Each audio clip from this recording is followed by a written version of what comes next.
नमस्कार विद्यार्थियों। पिछली क्लास में हमने पढ़ा था प्रासरण एवं प्रासरण दाब। प्रासरण को परिभाषित किया था, किसे कहते हैं, किस प्रकार का होता है। आज हम पढ़ेंगे वो है प्रतिलोम प्रासरण। प्रतिलोम प्रासरण का मतलब हुआ प्रासरण का व्युत्क्रम, उल्टा। प्रासरण में क्या होता है कि विलायक के अणु तनु विलीन से सांद्र विलीन की ओर गमन करते हैं एसपीएम में से। और प्रतिलोम प्रासरण में क्या होगा कि विलायक के अणु सांद्र विलीन से तनु विलीन की ओर एसपीएम में से गमन करेंगे। तो ये कब संभव होता है? ये तब संभव होगा जब आप उस सांद्र विलीन पर प्राशन दाब से अधिक दाब लगाओगे। जैसे हम समझे इस प्रतिलोम प्रासरण को, तो हम इस प्रकार से कह सकते हैं कि ये जैसे हमारे पास है एक बीकर, ठीक है। इस बीकर के अंदर आपने दो विलीन ले लिए, एक तो ले लिया तनु और एक ले लिया सांद्र। ये बीच में लगी हुई है अर्ध पारगम्य झिल्ली, जिसको आप एसपीएम पढ़ते हो। ये बीच में लगी हुई है एसपीएम, अर्ध पारगम्य झिल्ली। दोनों तरफ विलियन भरा हुआ है, इस तरफ भी विलियन है। मान लिया कि इस तरफ जो विलियन भरा हुआ है वो आपका सांद्र विलियन है। यहाँ पर विलियन है, वो कैसा विलियन है? सांद्र विलियन, सांद्र विलियन। और इस तरफ भरा हुआ वो कौन सा विलियन है? तनु विलियन। इस तरफ विलियन भरा हुआ वो कौन सा विलियन है? तनु विलियन। तो प्रासरण में तो क्या होता है, तनु विलियन से सांद्र विलियन की ओर विलायक के अणु जाते हैं एसपीएम में से। अब प्रासरण का उल्टा करना है। ये कब संभव होगा? जब सांद्र विलियन पर आप दाब लगाओगे। एक दाब तो ऐसा होगा जो इस क्रिया को रोकेगा, उस दाब को तो कहेंगे प्रासरण दाब। तो प्रासरण दाब तो केवल रोकने का कार्य करता है, प्रासरण की क्रिया को बंद करता है। हमें प्रतिलोम प्रासरण पढ़ना, यहाँ पर पाई से अधिक दाब लगाना होगा, प्रासरण दाब से अधिक दाब लगाना होगा। अगर सांद्र विलयन पर प्रासरण दाब से अधिक दाब लगाओगे तो विलायक के अणु किस ओर से किस ओर जाएंगे? सांद्र विलयन से तनु विलयन की ओर जाएंगे। किसके अणु गमन करेंगे? ऐसा, विलायक के अणु।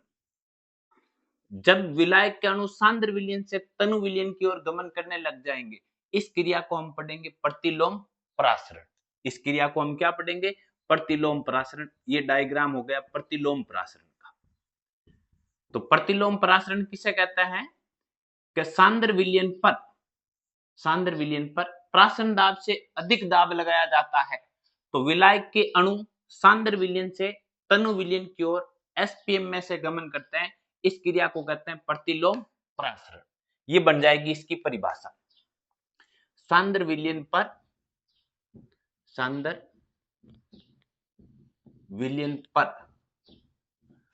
प्रासरण दाब से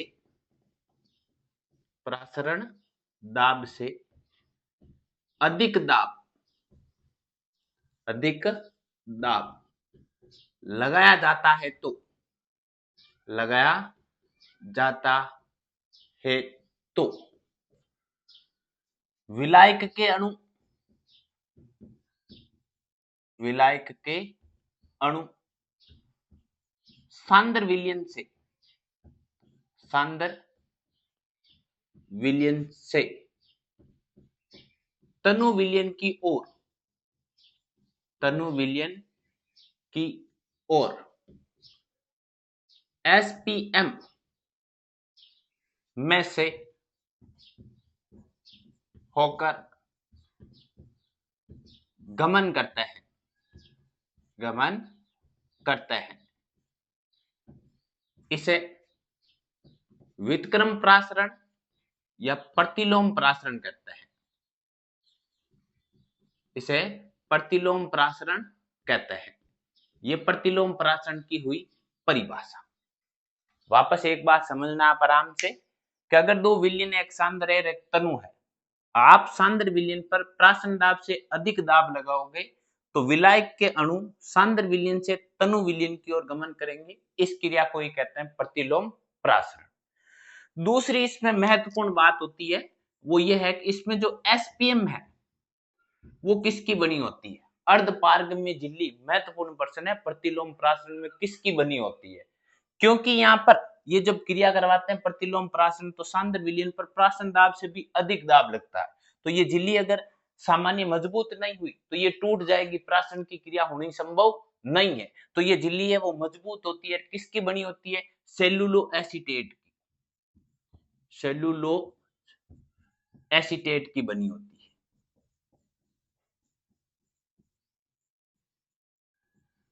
है। एक नंबर का प्रश्न पूछा जाता है बोर्ड एग्जाम में, एसपीएम प्रतिलोम परासरण में किसकी बनी होती है? तो सेलुलो एसीटेट की बनी होती है। इसका आप कोई एग्जाम्पल देखना चाहते हो, उदाहरण देखना चाहते हो, प्रतिलोम परासरण का हम उदाहरण क्या पढ़ेंगे या कहां पर इसका उपयोग होता है? तो प्रतिलोम परासरण का उपयोग होता है भारी जल या कठोर जल को मृदु जल या जल के विलवणीकरण में। आप सरल शब्दों में ये पढ़ सकते हो, जल के विलवणीकरण में।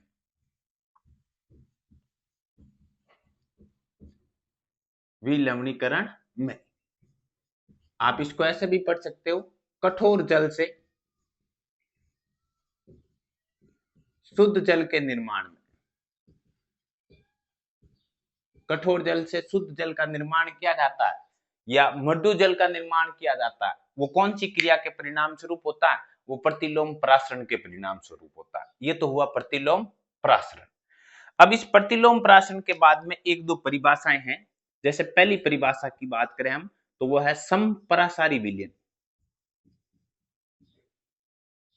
समपरासारी विलयन, जिसको आइसोटोनिक भी पढ़ते हैं, आइसोटोनिक,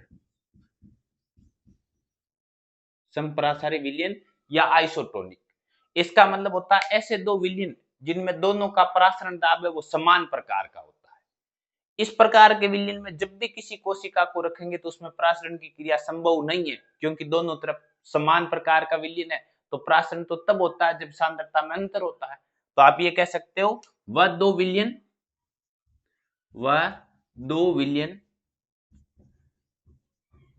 जिनका परासरण दाब समान होता है उसे आइसोटोनिक विलयन कहते हैं। आइसोटोनिक समपरासारी विलयन कहते हैं। और इसमें जब भी किसी कोशिका को रखोगे तो उसमें परासरण की क्रिया होनी संभव नहीं होती है। समपरासारी विलयन के बाद में दूसरी परिभाषा की बात करें हम, वो है अतिपरासारी विलयन। अतिपरासारी विलयन, अतिपरासारी विलयन को आप कह सकते हो हाइपरटोनिक विलयन, हाइपरटोनिक सॉल्यूशन। अति का मतलब होता है ज्यादा, तो वह दो विलयन जिसमें से जिस विलयन का परासरण दाब अधिक होगा। तो आप ये कह सकते हो हम वह दो विलयन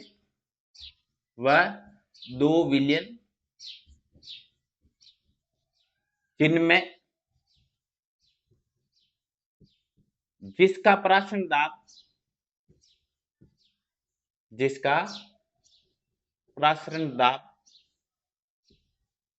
उच्च होता है उसे अतिपरासारी विलयन कहते हैं। अतिपरासारी विलयन कहते हैं। अतिपरासारी विलयन कहते हैं। इसकी एक विशेषता और भी है, जब भी आप किसी कोशिका को अतिपरासारी विलयन में रखोगे तो अतिपरासारी विलयन में रखने के कारण वही परासरण होगा जिसके परिणाम कोशिका है वो सिकुड़ जाती है। अब बात अतिपरासारी विलयन के बाद में अगली परिभाषा की करें, वो है अल्पपरासारी विलयन। अल्पपरासारी विलयन, हाइपोटोनिक सॉल्यूशन, हाइपोटोनिक विलयन किसे कहेंगे? अल्प का मतलब होता है कम, तो वह दो विलयन जिसमें से जिस विलयन का परासरण दाब कम होता है उसे अल्प परासारी विलयन कहते हैं। तो हम ये कह सकते हैं वह दो विलयन जिनमें जिसका परासरण दाब प्रासरण दाब कम होता है उसे अल्प परासारी विलयन कहते हैं।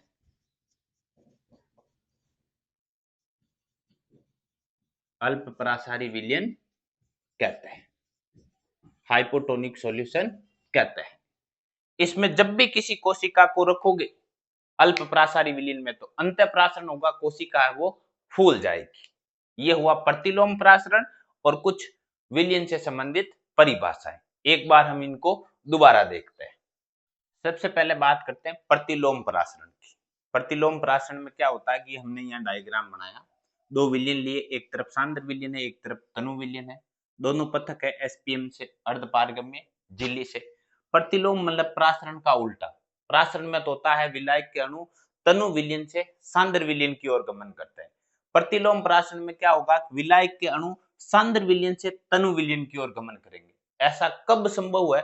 ऐसा तब संभव है जब सांद्र विलयन पर आप प्रासन दाब से अधिक दाब लगाओगे। एक दाब लगाते हैं जो प्रासन की क्रिया को रोकता है, उसका उल्टा करना है। तो सांद्र विलयन पर प्रासन दाब से अधिक दाब लगाया जाता है तो विलायक के अणु सांद्र विलयन से तनु विलयन की ओर एसपीएम में से होकर गमन करते हैं। इस क्रिया को प्रतिलोम प्रासरण कहते हैं, इस क्रिया को व्युत्क्रम प्रासरण कहते हैं। दूसरी बात आती है कि इसमें जो ये एसपीएम होती है, ये एसपीएम किसकी बनी होती है? तो प्रतिलोम प्रासरण में जो एसपीएम बनी होती है, एसपीएम बनी होती है सेल्यूलो एसीटेट, सेल्यूलोज एसीटेट की बनी होती है। इसका उदाहरण देखना चाहते हो तो इसका उदाहरण आप देख सकते हो जल के विलवणीकरण में।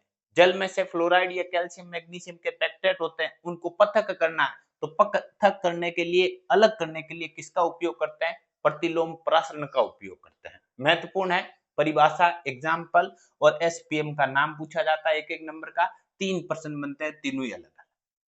फिर एक दो परिभाषाएं, जैसे पहली परिभाषा है समपरासारी विलयन, आइसोटोनिक सॉल्यूशन। इसमें क्या होता है कि इन तीनों में परिभाषाओं में प्रश्न इस प्रकार से आएगा कि किसी कोशिका को किस प्रकार के विलयन में रखते हैं तो क्या होता है? समपरासारी विलयन में क्या होता है, अतिपरासारी विलयन में क्या होता है, अल्पपरासारी विलयन में क्या होता है। तो पहले तो इनकी परिभाषा जानकारी में होनी चाहिए। तो समपरासारी विलयन उसे कहा जाता है जब दोनों विलयनों का प्राशन दाब एक समान प्रकार का होता है। दो विलयन है और दोनों का प्राशन दाब एक जैसा है तो उसे कहा जाता है समपरासारी विलयन। जब भी किसी कोशिका को ऐसे विलयन में रखते हैं तो प्राशन की क्रिया संभव नहीं है, क्योंकि प्राशन तभी होता है जब दोनों विलयनों की सांद्रता में अंतर है।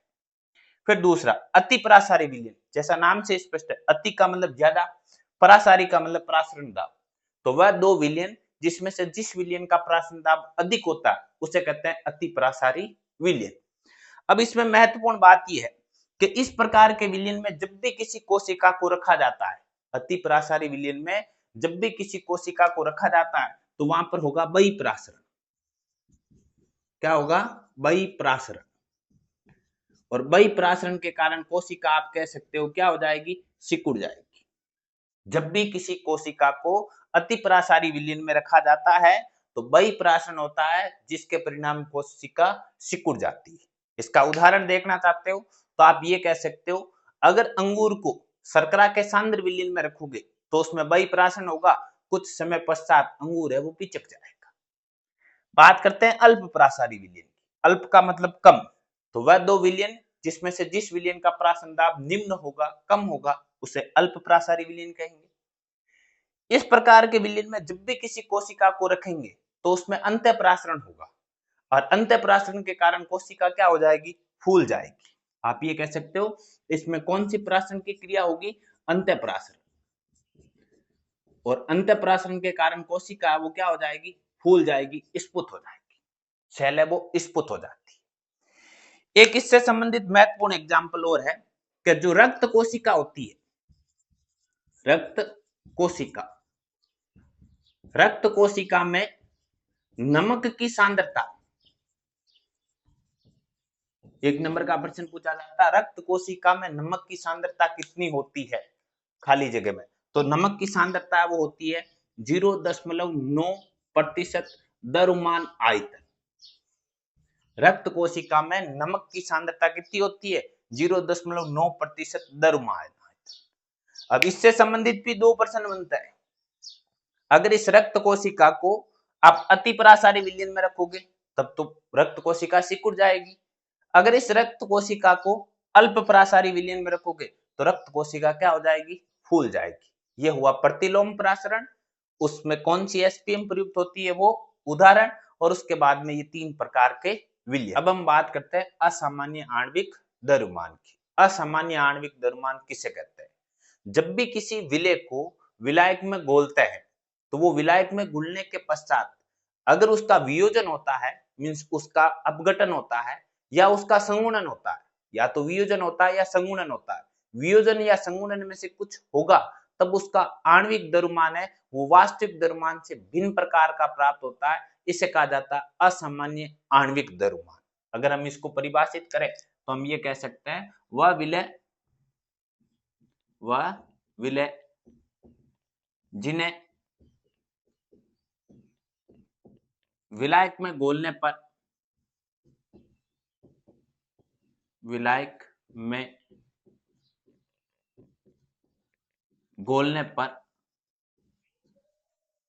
वियोजन, वह विलय जिन्हें विलायक में घोलने पर वियोजन या संगुणन होता है, वह विलय जिन्हें विलायक में घोलने पर वियोजन या संगुणन होता है तो उनका आणविक द्रव्यमान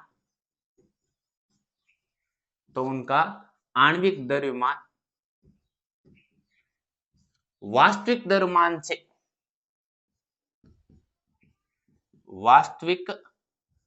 द्रव्यमान से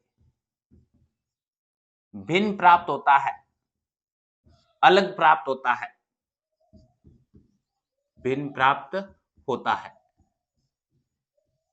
इसे असामान्य आणविक द्रव्यमान कहते हैं। असामान्य आणविक द्रव्यमान, असामान्य आणविक द्रव्यमान कहते हैं। ये असामान्य आणविक द्रव्यमान की बात हुई तो उसके लिए दो कंडीशन है, या तो विलय वियोजित होना चाहिए या विलय संगुणित होना चाहिए, तब उसे कहेंगे हम असामान्य आणविक द्रव्यमान। तो इसके लिए दो कंडीशन है। पहली कंडीशन नंबर 1, केस फर्स्ट, विशेष परिस्थिति नंबर 1, विलय का होता है वियोजन। विलय का क्या होता है? वियोजन होता है। विलय आयनों में अपघटित हो जाता है। विलय का अगर वियोजन होगा तो उसका वास्तविक द्रव्यमान, आणविक द्रव्यमान की बात करोगे तो उसका वास्तविक द्रव्यमान है वो अधिक होता है आणविक द्रव्यमान से। उसका वास्तविक द्रव्यमान है वो अधिक होता है किससे? आणविक द्रव्यमान से। ये हमने इसका उदाहरण लिया, उदाहरण के द्वारा हम इसको समझते हैं। आपने लिया नमक NaCl और इस नमक को आपने जल के अंदर घोल दिया। जल के अंदर घोलोगे तो एक तो बन जाएगा Na+ और एक बन जाएगा Cl-। इस तरफ प्राप्त होगा, ये होगा इसका वास्तविक द्रव्यमान, वास्तविक द्रव्यमान। और NaCl का अगर आप वास्तविक द्रव्यमान देखोगे, सोडियम का तो होता है 23, Cl का होता है 35.5, अगर जोड़ दोगे तो कितना हो जाएगा? 58.5। कितना हो गया? 58.5 हो गया, 58.5। NaCl का निकालोगे, यहां निकालोगे, वो होगा उसका आणविक द्रव्यमान, आणविक द्रव्यमान।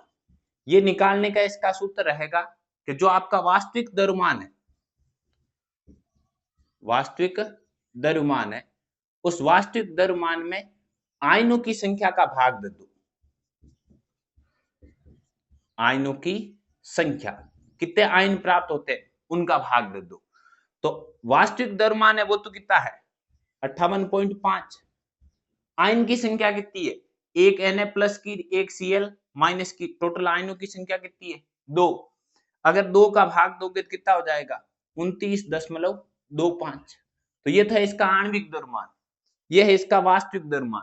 तो जब भी विलय वियोजन होगा तो उसका वास्तविक द्रव्यमान है वो अधिक होगा, आणविक द्रव्यमान है वो क्या होगा, कम होगा। अब कितना कम होगा आणविक द्रव्यमान, वो निर्भर करेगा आयनों की संख्या पर। ये पहली कंडीशन है जब क्या होता है, वियोजन होता है। दूसरी कंडीशन लेते हैं, नंबर 2 पर बात करते हैं, कैसे की गैस सेकंड विलय परिस्थिति नंबर 2, जिसमें हम ये कह देते हैं विलय को विलाय के अंदर घोलते हैं तो विलय का संगुणन होता है। विलय का क्या होता है, संगुणन होता है। अगर संगुणन होता है तो हम ये कह सकते हैं कि उसका वास्तविक द्रव्यमान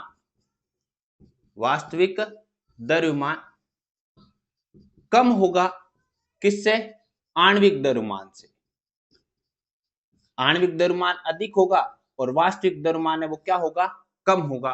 कब, जब संगुणन होगा। हम इसका एक एग्जाम्पल लेते हैं, उदाहरण लेते हैं। ये हमने एग्जाम्पल लिया इसका, आपने लिया एसिटिक एसिड CH3COOH, इसको आप बेंजीन के अंदर घोलते हो। अगर एसिटिक एसिड को बेंजीन में घोलते हैं तो उनके मध्य बनता अंतराणु हाइड्रोजन बंध और द्विउलक का निर्माण कर लेते हैं। दो अणु आपस में संगुणित हो जाते हैं, द्विउलक डाइमर बना लेता, ये बन गया। अब हम इनके बात करते हैं द्रव्यमान की। इस तरफ जो द्रव्यमान प्राप्त होगा वो कौन सा द्रव्यमान होगा, वास्तविक द्रव्यमान। अगर इसके वास्तविक द्रव्यमान की बात करो तो आप जोड़ सकते हो सबका। कार्बन के 2 परमाणु अगर सीधा जानकारी में नहीं है तो 2 का कितना हो जाएगा, 24। ओके, हाइड्रोजन के 4 परमाणु है, 4। ऑक्सीजन के 2 परमाणु है, कितने हो गए, 32। टोटल जोड़ दिया तो कितना बन गया, 60। वास्तविक द्रव्यमान है वो कितना प्राप्त हो गया, 60 ग्राम प्राप्त हो गया। ये तो हुआ इसका वास्तविक द्रव्यमान। अब बात करते हैं हम आणविक द्रव्यमान की। आणविक द्रव्यमान, तो इसका आणविक द्रव्यमान है वास्तविक द्रव्यमान का दुगुना होगा। इसका आणविक द्रव्यमान है वो वास्तविक द्रव्यमान का कितना होगा, दुगुना, क्योंकि इस तरफ अणु कितना है, 1, इस तरफ अणु कितने हैं, 2। तो वास्तविक द्रव्यमान इसका कितना था, 60। 60 को आप 2 से गुना कर लोगे, कितना हो जाएगा, 120। यह है असामान्य आणविक द्रव्यमान। पहली बात तो ये किस पर लागू होता है या कब लागू होता है, तो ये जब लागू होगा जब विलय या तो होगा संगुणित या होगा वियोजित। अब दोनों कंडीशन में संगुणित या वियोजित होता है तो उसका वास्तविक द्रव्यमान और आणविक द्रव्यमान है वो समान प्रकार का नहीं होता है, और समान प्रकार का नहीं होना ही क्या कहलाता है, असामान्य आणविक द्रव्यमान कहलाता है। 2 कंडीशन है।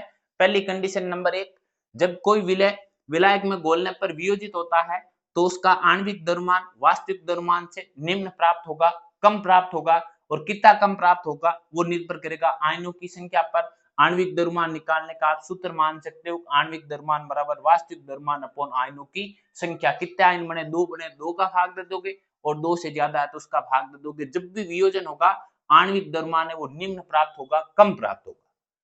अगर विलय विलायक में संगुणित होता है, संगुणन होता है, 2 अणु आपस में जुड़ते हैं या 3 अणु आपस में जुड़ते हैं, तो जब भी मिलेगा तो वास्तविक द्रव्यमान है वो कम प्राप्त होगा, आणविक द्रव्यमान है वो अधिक प्राप्त होगा। डाइमर के 2 एग्जांपल है, द्विउलक के एग्जांपल है। तो आप ये कह सकते हो कि यहाँ पर आणविक द्रव्यमान है वो वास्तविक द्रव्यमान का कितना होता है, दुगुना होता है।